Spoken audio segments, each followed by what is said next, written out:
Hello mga kabarks! Ngayong araw nga ay pupunta kami ngayon sa isa sa mga dinadayong lugar dito sa Albay. Ito yung Cagraray Eco Park na matatagpuan sa Misibis Bay, Bakakay, Albay.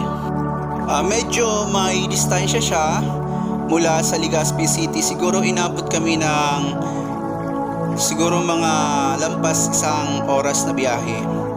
Pero hindi ka naman dito maiinip dahil sa tanawin na makikita mo ay napakaganda. Naalala ko tuloy yung lugar na kung saan pumunta kami sa Mountain Province papunta ng Sagada. Parang halos ganito yung itsura. Yun nga lang, yung makikita mo sa baba ay yung dagat. At may hawig rin ito sa papuntang Caramuan Islands, Camarines Sur. Kung mapapansin nyo dito sa video, napakaganda na ng kanilang kalsada. Halos wala na talagang mga baku-bako o sirasarang kalsada. Napakaganda ng kalsada. Yun nga lang talaga, medyo paliko-liko siya. Kaya talaga dapat dito, yung sasakyan mo ay maayos yung preno. Kasi kung hindi, ay baka mahulog kayo sa bangin. Ngayon ay kasama ko ang aking asawa, ang aking anak, ang aking mama at yung aking father-in-law. At kasama din namin yung pamangkin ko na si Alex. Itong lugar na ito ay talagang gustong-gusto ko puntahan. Personally, gustong-gusto ko talaga itong puntahan. Kasi isa ito sa mga nakikita ko lang sa Facebook na akala ko malapit lang. Yung para may kalayuan. Pero kahit na malayo siya, worth it naman yung pagpunta dito. Dahil sulit na sulit ang makikita mo ng mga magagandang lugar. Yun nga lang, hindi ko siya na-capture lahat ng mga lugar dito na papunta ng Misibis Bay kasi nga limited ang storage ng phone na ito. Pero kung titingnan mo, halos walang hindi maganda kasi nga kitang-kita yung kagandahan ng paligid. Bale, may nakita pa kami doon, dumaan kami sa isang tulay. Tapos may nakita rin kami parang lumubog na isang maliit na barko. At marami ka pang makikita yung mga bundok, mga matataas na mga formation ng lupa. Basta mas maganda talaga siya kung pupunta ka dito na maliwanag pa. Kasi kitang-kita mo para kang wala sa Bicol. Marami din ditong nagsulputan na mga resort bago ka makarating dito sa Eco Park na to. At yung dinaanan natin ay yung high-end na resort dito sa Misibis Bay. At ilang minuto na lang siguro mula dito ay malapit na siguro mga 5 minutes drive na lang ay malapit na tayo sa mismong Eco Park. So yan, pag ikot mo dito ay ito na sa bandang kanan ay ito na yung entrance mismo, yung main entrance mismo ng Cagraray Eco Park na matatagpuan dito sa Misibis Bay, Bakakay, Albay. So ayan po yung signage niya. So dito may nakita rin kaming mga motorista na pumunta rin dito. Siguro mga turista din sila. So ayan po yung makikita. Ayan. So dito po, pagpapasok po kayo dito ay kailangan nyo po magbayad ng entrance. So bali yung siningil sa amin dito, kapag 10 years old pataas, ang babayaran po ay 25 pesos. At kung 7 below naman ay 10 pesos lang yung babayaran.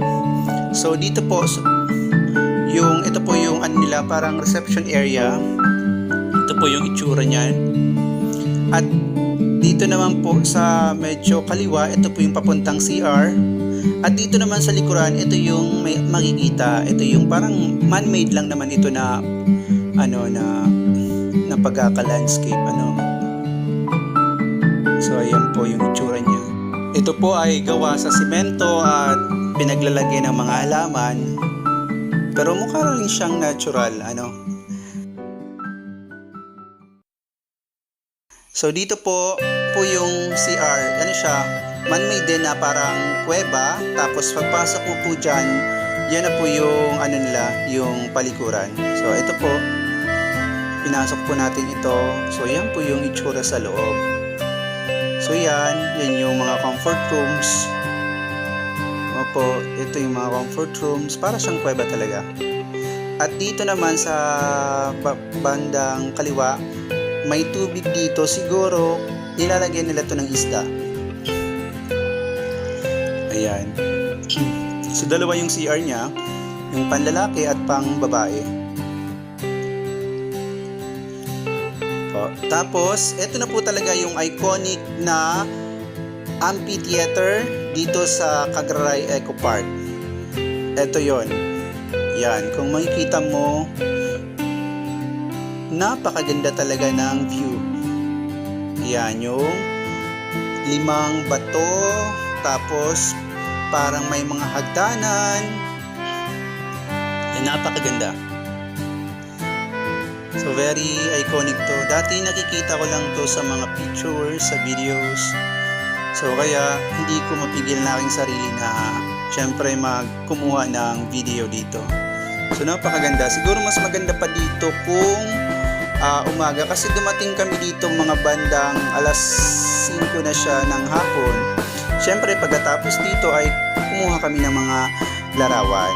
So ayan po, kasama ang aming pamilya. So in-enjoy talaga namin ang pagkuha ng larawan dito. So, kasi napakaganda ng background namin. Yung likod namin napakaganda. So dito naman po ay napagpasyahan kong umakyat doon sa taas kasi gusto kong makita yung chapel nila. So bali ako lang gamit ang aking sakyan. Umakyat ako dito. So pag akyat mo, ito yung bubungad sa iyo na na view. So ayan, napakaganda pala dito kasi overview yung dagat. Yan. Inikot ko siya. Yan. Kaya lang talaga palubog na yung araw. Kaya medyo madilim-dilim na siya, pero siguro sa umaga ang gandang tingnan. So ayan.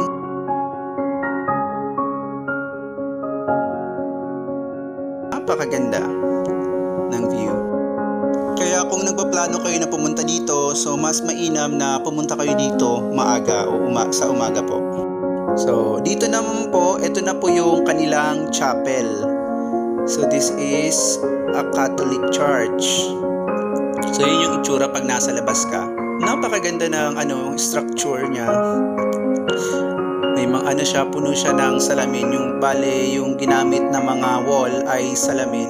Kaya pag nasa loob ka mismo ng chapel na ito ay talagang maliwanag siya. Ayan nga po yung itsura ng loob ng chapel. Siguro sa mga maganda ditong, magandang gawin tong venue ng kasal. At maganda rin siguro pag palubog na ang araw kasi kitang-kita mo talaga dito yung view. Ayan, napakaganda talaga ng view dito. Ang ganda.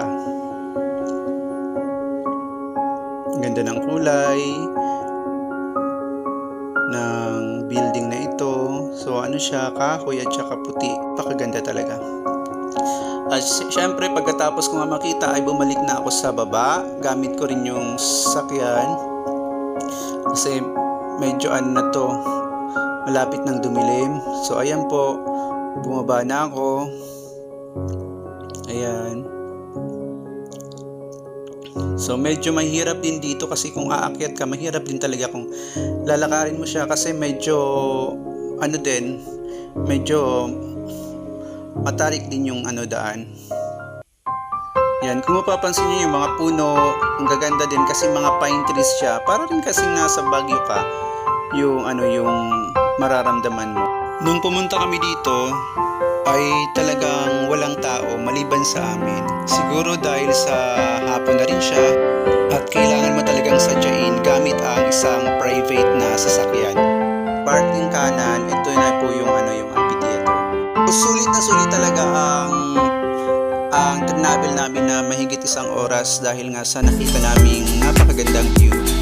So ito ay isa na naman sa mga masasabi kong hindi makakalimutang karanasan.